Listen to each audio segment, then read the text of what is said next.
વાત કરી ઠાસરાની તો ઠાસરામાં તળાવના ગંદા પાણી રહેણાંક વિસ્તારમાં ભરાઈ રહેતા રહીશો જે છે તે મુશ્કેલીમાં મુકાયા છે। તો આપ દ્રશ્યો જે છે તે જોઈ રહ્યા છો તો આ પ્રકારે ગંદા પાણીના કારણે લોકોમાં રોગચાળો ફાટી નીકળવાની દહેશત બોલાઈ છે।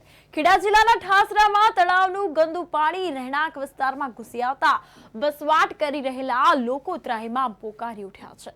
તો ઠાસરાના વોર્ડ નંબર 3 માં આવેલ બળિયાદેવ વિસ્તાર તેમજ રામનગરના રહેણાંક વિસ્તારમાં તળાવના ગંદા પાણી ફરી વળવાથી ટીચર્સમાં પાણી ભરાયા છે, જેને પગલે સ્થાનિકોને અવરજવર કરવામાં ભારે મુશ્કેલીનો સામનો કરવાનો વારો આવ્યો છે। જો કે બીજી બાજુ કાંસ વિભાગ, મહી સિંચાઈ વિભાગ અને પાલિકા તંત્રે આ કામ અમારામાં નથી આવતું તેમ કહીને એકબીજા પર આક્ષેપો નાખી ઉઠ્યા છે અને હાથ અદ્ધર કરી દીધા છે। તો સંબંધિત તંત્ર દ્વારા આ સમસ્યાનો ઉકેલ લાવવામાં ભારે બેદરકારી દાખવતા હોવાથી અહીંયા વસતા લોકોનું આરોગ્ય ભગવાન ભરોસે થઈ ગયું હોય તેવી સ્થિતિ સર્જાઈ છે। તો શહેરના બળિયાદેવ ઝુંપડપટ્ટી નજીક તળાવ આવેલું છે, જ્યાં 1200 થી વધુ વસ્તી વસવાટ કરે છે અને છેલ્લા 1 મહિનાથી તળાવનું ગંદુ પાણી એકાએક આસપાસના વિસ્તારોમાં ફરી વળ્યું છે। તો રહેણાંક વિસ્તારમાં આ પાણી ભરી રહેવાથી અવરજવર કરતા લોકોને ભારે મુશ્કેલી વેઠવાનો વારો આવ્યો છે। અમને આ પાણીની તકલીફ છે, છોકરા નિહાળ નહીં જતા, અમને તકલીફ થાય છે। આ પાણીમાં ઠંડી કેટલી બધી છે, પછી અમે આ કેટલા પીડામાં અત્યારે મગર આવ્યા છે, છોકરા કઈ નહીં જાય। ગણિયારું પણ તકલીફમાં, અમે આનો તો ગણિયારું નથી બનાવતા। કેટલા સમયથી પાણી આવી ગયા છે? પાણી કેટલા સમયથી આ 2 મહિના થવા આવ્યા છે, પાણીનો કોઈ નિકાલ કરતા નહીં। અમે કહેવા જઈએ છે તો કે અમને અહીંયા અમારી કોઈ લાગતું નથી પાણીમાં, અમને નહીં કહેવાનું। તો અમે તઈ ગયા તો ના કીધું। ક્યાં રજૂઆત કરી તમે? અમે પંચાયતમાં રજૂઆત કરી તો અમે તઈ જતા હતા તો કે તઈ સાહેબ નથી કહેશે, મામલેદાર નથી કહેશે એવું કે। તમારા વોર્ડના સભ્ય આવે છે? અમારા વોર્ડના સભ્યને કીધું હતું કે અમારામાં એવું બધું ના ખોટું બોલશો ના, તો છોકરા અમારા પીડા છે એ પણ અમે સાંભળવા તૈયાર નથી એ લોકો। આજથી લગભગ 1.5 મહિનાથી ફરિયામાં પાણી ભરાયું છે અને 1000 થી 1500 માણસની વસ્તી છે। અમે પાલિકામાં જવા છતાં કોઈ અમારી અરજી સ્વીકારતું નથી અને જઈએ છીએ એટલે અમને એમ કહે છે કે તમે સિંચાઈ વિભાગમાં જાઓ, મહી કલ્યાણ સિંચાઈ વિભાગમાં જાઓ। અમે તઈ પણ અરજી કરી છે, તઈથી પણ કોઈ નિકાલ આવતો નથી। લગભગ તળાવમાં છે ને 3 થી 4 મગર આવેલા છે। અત્યારે રાતે બધા સૂઈ રહે છે, તો રાતે લગભગ 8 વાગે એટલે બધા ઘરમાં બેસી જાય છે।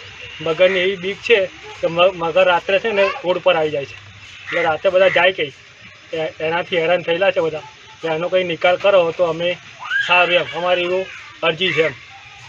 અને બીજું કે આ તળાવનું પાણી અને નળની જે પાઇપલાઇન છે તેનું પાણી મિક્સ થાય છે અને તેનાથી છોકરાઓને પીવાથી બધાને રોગચાળો ફેલાવવાની તકલીફ પણ થઈ શકે છે એમ। બીજું કશું અને બીજી આ નિકાલ વહેલી તકે નહીં આવે તો અમે આ 1500 1000માં જે વસ્તી છે તે બધાએ જઈને નગરપાલિકાએ આંદોલન કરી। હાલ અમારા રામનગર વિસ્તારમાં ગફુર બસ્તી વિસ્તારમાં કેનાલનું ઓવરફ્લો પાણી આવી રહ્યું છે, એ ખૂબ જ ગંભીર પરિસ્થિતિ છે। એની મેં સંબંધિત જગ્યાઓ કાર્યપાલક ઇજનેર શ્રી મહી સિંચાઈ, કાર્યપાલક ઇજનેર શ્રી કાસ વિભાગમાં બી રજૂઆત કરી છે અને પ્રાંત સાહેબને મેં લેખિત રજૂઆત કરી છે। આવતીકાલે મારી સંકલન સમિતિની મિટિંગ હોય ત્યાં અમારા પ્રભારી મંત્રી શ્રી આવવાના હોય, ત્યાં પણ હું મારી આ રજૂઆત કરવાનો છે અને જો રજૂઆત અંતે કોઈ નિર્ણય નહીં આવે તો અમે ગાંધીજીના માર્ગે આંદોલન કરીશું અને કોઈ બી સંજોગોમાં અમે અમારા ગામની વસ્તી જે પાણીમાં ડૂબી રહી એને બચાવવા પૂરેપૂરો પ્રયાસ કરીશ। આ ઠાસરા તળાવમાં છે ને વર્ષોથી જ્યારે ઘાસ મારફતે વરસાદી પાણીની જે આવક થાય છે ત્યાં આગળ બાદરપુરા કેનાલ કરીને એનું જે લીકેજ પાણી કરું એ પાણી અહીંયા આગળ તળાવમાં આવે છે, જેનાથી પાણીનું લેવલ વધી ગયું છે। એ બંધ કરવા માટે મેં મહી સિંચાઈમાં અને કાંસ ખાતાને વિનંતી કરેલી છે, પણ ઘણા સમય સુધી એ લોકો આ સ્થળ નિરીક્ષણ કરી અને આ પાણીનું નિકાલ કરતા નથી। એ લોકોનો એવો આક્ષેપ છે કે અમે નગરપાલિકામાં રજૂઆત કરી તો અત્યાર સુધી 1.5 મહિનો થવા આવ્યો છે તો બી એ લોકો કોઈ નગરપાલિકા અમે જાતે નગરપાલિકાના પ્રમુખ અને હું જાતે જોઈ આવેલા છે અને અમે આ પાણી બંધ કરવા માટે ઘણા ટ્રાય કરેલા છે, પણ આ આખું કાંસ ખાતા અને મહી સિંચાઈનું જ આખું એ છે ને એ લોકો આ કોઈ પણ પ્રકારની કાર્યવાહી કરતા નથી। એટલે અમે એ બાબતમાં આજે પણ ખેડૂતોની મિટિંગ હતી એમાં બી અમે જાણ કરી હતી, પણ એ અધિકારી ત્યાં હાજર નહોતા। એટલે હવે આવતીકાલે પણ જે સંકલનની મિટિંગ છે એમાં પણ અમારા પ્રમુખને હું જાતે આ રીતે રજૂઆત કરવાના છે કે આ પાણીનો નિકાલ કરી આપો।